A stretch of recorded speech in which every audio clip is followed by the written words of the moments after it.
औज़ु बिल्लाहि मिनश्शैतानिर्रजीम बिस्मिल्लाहिर्रहमानिर्रहीम हस्बुनल्लाहु व निअमल वकील। हमारा रब भी काफ़ी है हमारी मदद के लिए। स्वीट एंड शॉर्ट्स में आज बात करूँगा और आपको देखकर मुझे खुशी हुई। Good see you. ये है मेरे दुआज के मौजू के जस्टिस उमर अताब बंदयाल आखिर क्या चाहते हैं, वो नैब तरमीम के ख़िलाफ़ इतने क्यों हैं और नैब तरमीम किसके प्रेशर में की गई। क्या नैब तरमीम जो की गई हैं पार्लियामान के अंदर, उसके अंदर सुप्रीम कोर्ट का प्रेशर था, स्टैब्लिशमेंट का प्रेशर था, कि या कि फिर जो पार्लिमानी लोग हैं उनको अपनी ज़ातों को लेकर कोई प्रेशर था। ये है मेरा आज का मौजू। और इस मौजू के ऊपर साथ साथ मैं जस्टिस मंसूर अली खान साहब की जो तरमीम है, उन्होंने जिस नुक्ते पर एतराज़ उठाया है, इस पे भी बात करूँगा। और अगर टाइम बचा तो थोड़ा सा शादिया मरी पे मैं ज़रूर प्रोग्राम करूँगा, जिस पे कि 97 अरब रुपये की करप्शन का इल्ज़ाम लगाया जा रहा है कि क्या उसका सर और कोई पाँव पाकिस्तान में मिलता भी है या कि नहीं मिलता।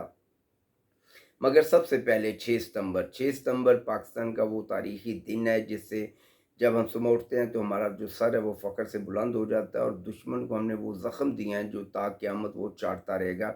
हमारे ज़ख़म तो अभी बिल्कुल ताज़ा हैं, वो तो हमारे जो मुग़ल बादशाह थे उनके ज़ख़्मों को अभी तक चाट रहे हैं। और भारत के अंदर आप देखें कि जितने मुसलमानों के नाम पर मकबरे थे, रोड थी, इलाके थे, उनके नाम बदले जा रहे हैं। क्या इस तरह बदलने से आपकी तारीख़ ख़त्म हो जाएगी? क्या आप भारत की किताबों के अंदर अपने नौजवानों को बताएंगे जनाब यूथिया हमारी जो कौम थी ना, कोई यूथिया कौम ही थी, वो जनाब बहुत बड़ा उन्होंने मार के मारे थे। बिल्कुल भी इस तरह तारीखें नहीं बदली जाती। किताबों के अंदर लिखने से किताबें छुपाई नहीं जा सकती। आप पुरानी जो किताबें हैं जो पूरी दुनिया में जा चुकी हैं, जब आपके तालिब इल्म को 10 से 20 साल के बाद पता चलेगा तो शायद वो भी शर्मिंदा होगा कि ये किस तरह के लोग थे, ये किस तरह का मुल्क था जहाँ पर हम रहते थे। 6 सितंबर के बाद आपने जब 1971 में एक साजिश के तहत पाकिस्तान को दो लख्त किया तो उसके ज़ख्म भी आप चाट रहे हैं और आप शर्मिंदगी के उस आलम में हैं कि हम किसी भी मकाम पर पाकिस्तान को डायरेक्टली कोई शिकस्त नहीं दे सके। 26 फरवरी का वाक़या आपके सामने है, कारगिल का वाक़या आपके सामने है। हमेशा आपको नज़ीमत उठाना पड़ी और ये नज़ीमत आपका मुक़द्दर है। और इसी तरह पाकिस्तानी फ़ौज आपको आपकी औकात और आपकी जो चादर और चार दीवारी है उसके अंदर रखेगी। हम तो चाहते हैं कि आप चादर के तहफ़्फ़ुज़ में भी रहें, लेकिन आपने खैर अपनी जो चादरें हैं उनको तो उतार दिया हुआ है और अपना जो कल्चर है वो चादर के बगैर कर दिया हुआ है। वहाँ पर हमारी मुसलमान बच्चियाँ आज भी वो अपना चादर और चार दीवारी के तकद्दुस को पामाल होने से बचाती हैं और उसका जो तकद्दुस है उसको बहाल रखने में वो काफ़ी हद तक कामयाब है और इंशाल्लाह कामयाब रहेंगी, क्योंकि वो मुसलमान बच्चियाँ, मुसलमान हमारी माँ-बहनें हैं। आपकी तो जो हालत है वो पूरी दुनिया के सामने, अगर इसको तरक्की कहते हैं तो हम इसको तरक्की नहीं मानते और ऐसी तरक्की पाकिस्तान कभी भी नहीं चाहेगा। पाक फ़ौज के गाज़ियों, शहीदों को मेरा सलाम। और अब मैं आगे बढ़ता हूँ शॉर्ट एंड स्वीट के साथ कि आज मैं बड़ा शॉर्ट एंड स्वीट प्रोग्राम करूँगा। मैं कोई ऐसी मुतनाज़ा बात नहीं करूँगा। मैं चीफ़ जस्टिस ऑफ पाकिस्तान के बारे में जो बात करने जा रहा हूँ, मुझे नहीं पता ये तौहीन अदालत होती क्या है, मुझे तो इसके बारे में नहीं पता। मुझे इतना पता है कि अदालती फ़ैसलों पर तनकीद करने का मुझे भी उतना ही हक़ है जितना कि आपको हक़ है। शॉर्ट एंड स्वीट देखिए, शॉर्ट एंड स्वीट किस तरह आप ऑर्डर कर सकते हैं। आप ये पूरा ऑर्डर करें, पूरी कौम को ये बतलाएं कि ये फ़ैसला मैंने लिखा है, ये जस्टिस मंसूर अली शाह साहब ने लिखा है, ये जस्टिस एजाजुल हसन साहब ने लिखा है और ये हमारा एक 3 रुकनी बेंच था। क्या 3 रुकनी बेंच इतने बड़े कानून को ख़त्म करने की सलाहियत रखता भी है या कि नहीं, ये एक बहुत बड़ा सवालिया है। कम अज़ कम 7 रुकनी ये बेंच होना चाहिए था। आपके शायद कोई 1-2 जज और भी हों, सिर्फ 2 जज तो खैर आपके साथ हैं ही हैं। हो सकता है कोई 1-2 को आप और राग़िब कर लेते, लेकिन उन जज साहिबान को ये नहीं पता कि आप ये जितने भी इक़दामात हैं वो कर क्यों रहे हैं और इसकी बुनियादी वजह क्या है। इसकी बुनियादी वजह आइंदा मुस्तक़बिल में सदर पाकिस्तान बनना है। अगर सदर पाकिस्तान बनने के लिए आप इस तरह के फ़ैसले कर रहे हैं तो जहाँ तक मैं समझता हूँ अब तो वो वज़ीर आज़म ही नहीं बनेगा जो आपको सदर पाकिस्तान बनाएगा, तो आप सदर पाकिस्तान किस तरह बन सकते हैं। इन बातों से बाहर निकलें।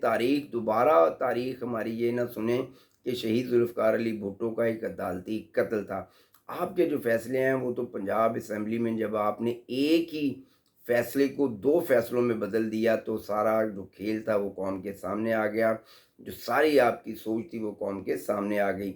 जस्टिस मंसूर अली शाह साहब बार-बार चीख-चीख कर कह रहे हैं कि हमारे पास ये इख्तियार ही नहीं है कि हम पार्लिमान का जो कानून है اس میں کوئی رد و بدل کر سکیں، ہم اس کو واپس بھیج سکیں، ہمارے پاس تو یہ بھی اختیار نہیں ہے، یہ بھی اختیار پارلیمان کے پاس ہے۔ آخر سپریم کورٹ اپنے آپ کو اتنا سپریم ادارہ کیوں بنانا ہے جا رہا ہے یا کیوں بنانا چاہتا ہے؟ کیا اس کی کوئی سیاسی مقاصد ہیں؟ اور یہ جو قانون ہے کہ آنے والا جو سپریم کورٹ ہوگا وہ اس کو سنے گا، اور سننے کے بعد اگر اس کو اڑا کر رکھ دے گا تو کیا یہ سپریم کورٹ کی تذلیل نہیں ہوگی کہ سپریم کورٹ کا کیا ہوا فیصلہ سپریم کورٹ جو ہے وہ واپس لے لے گی، اور اس کے بعد پاکستان کے اندر سپریم کورٹ کا جو تقدس ہے اس کی کیا عزت رہ جائے گی؟ اور پوری دنیا میں اس وقت ہمارا جو انصاف کا ادارہ ہے وہ جس نمبر پر ہے وہ میں بھی جانتا ہوں اور آپ بھی جانتے ہیں۔ ماضی میں نیب کے بارے میں دیکھیں، ماضی میں نیب کے بارے میں جہاں تک مجھے یاد ہے سپریم کورٹ نے سب سے سخت ریمارکس دیے ہیں، جتنے سخت ریمارکس نیب کے بارے میں سپریم کورٹ نے دیے آج تک کسی ادارے نے نہیں دیے۔ نیب نے یہاں تک کہا تھا کہ میرا تو دل کرتا ہے کہ نیب کے ادارے کو میں اسی وقت بند کر دوں اور کہ یہ جو تمام فائلیں آپ کے منہ پر دے ماروں۔ یہ کون کہہ رہا تھا؟ یہ میں نہیں کہہ رہا تھا، یہ سپریم کورٹ کے جج صاحبان کہتے۔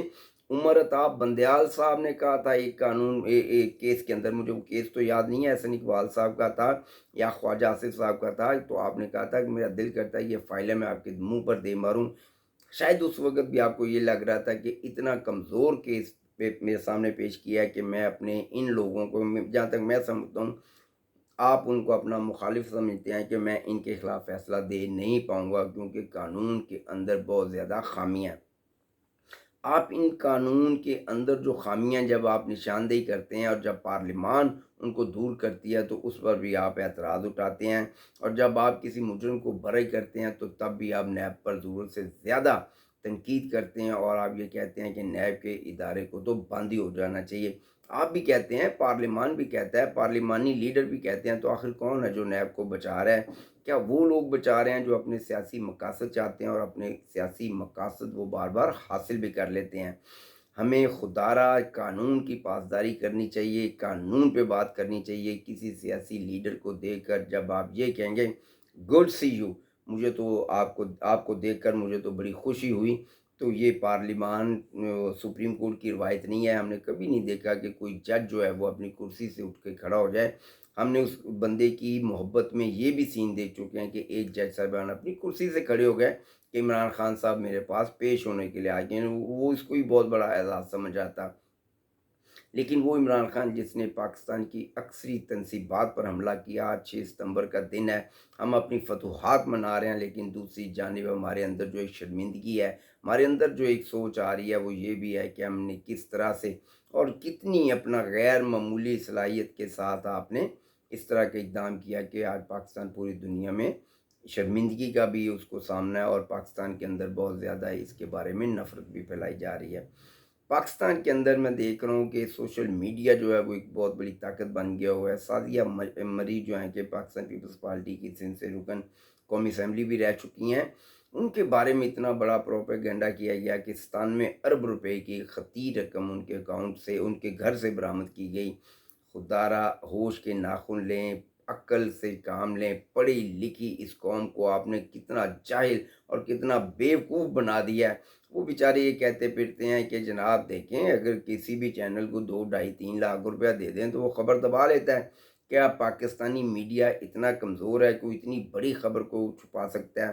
تو میرا ان سے سوال یہ ہے کہ پاناما لیکس کس دور میں آیا تھا؟ پاناما لیک اس دور میں آیا تھا جب وزیر اعظم میاں نواز شریف تھے، اور اس کا شکار کون ہوئے؟ میاں نواز شریف۔ یہ پاکستانی میڈیا اتنا طاقتور ہے، وہ کبھی بھی ایسی خبروں کو نہ چھپاتا ہے اور نہ ہی کبھی ان کو دباتا ہے۔ جو بھی خبر پاکستانی میڈیا تک آئے گی وہ باہر ضرور آئے گی اور آپ کو دیکھنے اور سننے کو ضرور ملے گی۔